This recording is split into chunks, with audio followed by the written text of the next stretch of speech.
రఘువంశ రామయ్య సుగుణాల సీతమ్మ వరమాల కైవేచు సమయాన శివధనువు విరిచాకె వధువు మది గెలిచాకె మోగింది కళ్యాణ శుభవీణ. కళ్యాణం వైభోగం శ్రీరామచంద్రుని కళ్యాణం.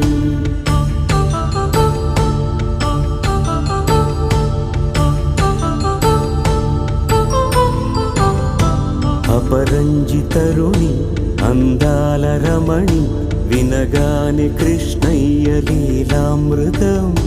గుడి దాటి కదిలింది తన వెంట నడిచింది గెలిచింది రుక్మిణి ప్రేమాయణం. కళ్యాణం